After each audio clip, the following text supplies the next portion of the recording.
నాది నాది అనుకున్నది నీది కాదురా, నీవురా ఎన్నది ఒకనాటికి రత్నమౌనురా.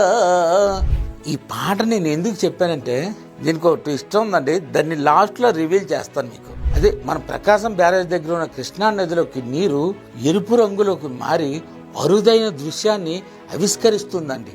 సాధారణంగా నీలి వర్ణంలో మెరిసే మన కృష్ణమ్మ ఎగువన్న పట్టిసీమ ద్వారా గోదావరి జలాలు కృష్ణమ్మలో కలిసేసరికి రంగు మారి అద్భుతమైన రంగుతో నిండు కొండల పొంగి పొరలుతుందండి. ఎందుకంటే కృష్ణా నది పైన ఎగువనున్న రేట్లు మూసేయడంతో ఇటు నుంచి నీరు రాలేదు.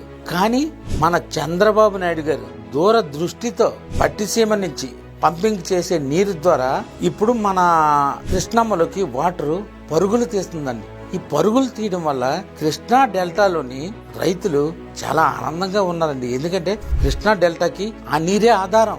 పైకి పోవాలంటే మరి కృష్ణమ్మలో నీరు లేదు, పైనుంచి నీరు రాదు. అందుకే చంద్రబాబు నాయుడు గారి ముందు చూపుతో, ఆ ముందు చూపు ఉండడం వల్ల పట్టిసీమ నిర్మితమైంది.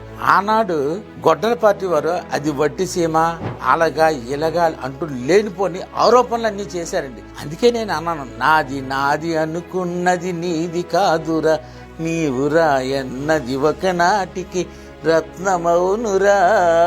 ఆత్మబంధువు చిత్రంలోని ఆచార్య ఆత్రేయ గారు చెప్పారండి మాట.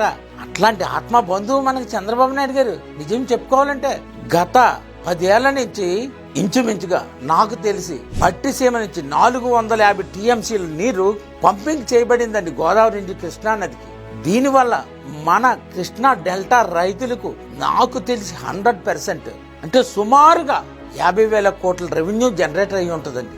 విజనరీ లీడర్కున్న తేడా ఇది. నేను అందుకే మీకు ముందు ఆ పాట చెప్పాను. ఇంకా నయం, ప్రజావేదికను కూల్చివేసినట్టు చంద్రబాబు నాయుడు గారు కట్టారని పట్టిసీమను గాని పొరపాటున గత సైకో పాలకుడు గాని కూల్చివేస్తే మన కృష్ణా నదిలో చుక్క నీరు కూడా ఉండదండి. ఇది మాత్రం నిజం, నిజంగా నిజం. జై హింద్.